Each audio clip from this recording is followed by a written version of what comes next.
The psychedelic connection. For a number of years, Groff, sinking ever deeper into occult delusion, devoted his life to, quote, psychedelic work with patients of various clinical diagnoses, end of quote.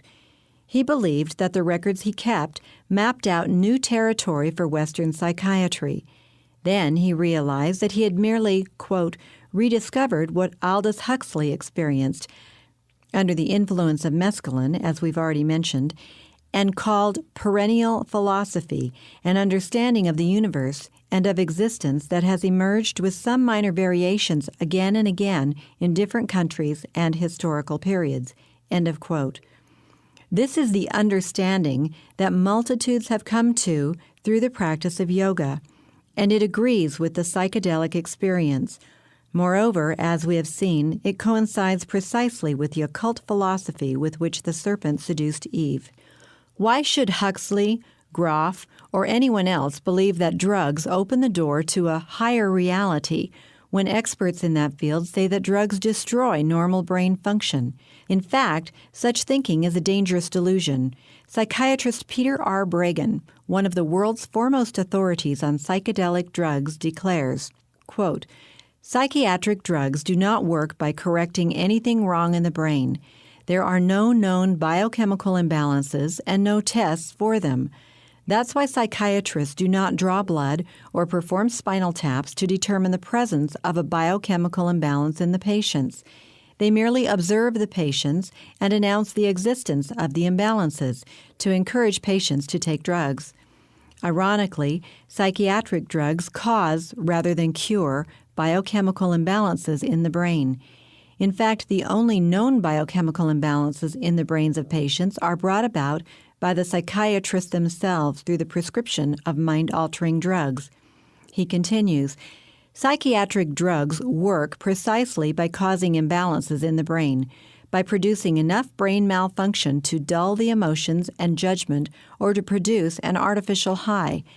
Nearly all psychiatric symptoms, including hallucinations and delusions, can be produced by these drugs. Unfortunately, drugs that affect the brain and mind can seriously impair your mental function before you recognize that anything is the matter. If you feel euphoric or high from taking the drugs, you may think that you are doing better than ever, when in fact your judgment has been impaired. Eventually, the brain places itself in a state of imbalance in an attempt to prevent or overcome overstimulation by the drugs. In its attempts to overcome the effects of psychiatric drugs, the brain becomes distorted in its functioning. And, as already emphasized, the brain cannot immediately recover its original functions once the drugs are stopped. In some cases, the brain may never recover.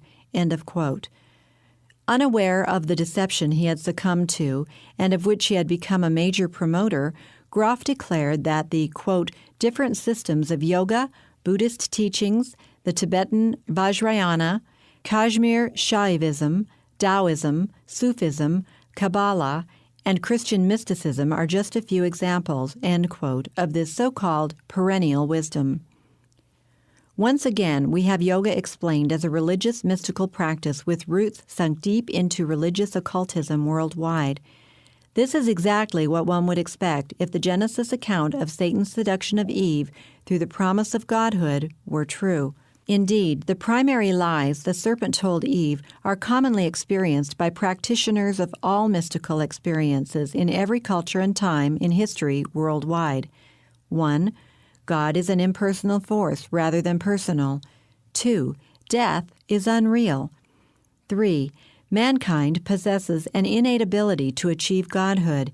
And 4. Enlightenment is the doorway thereto.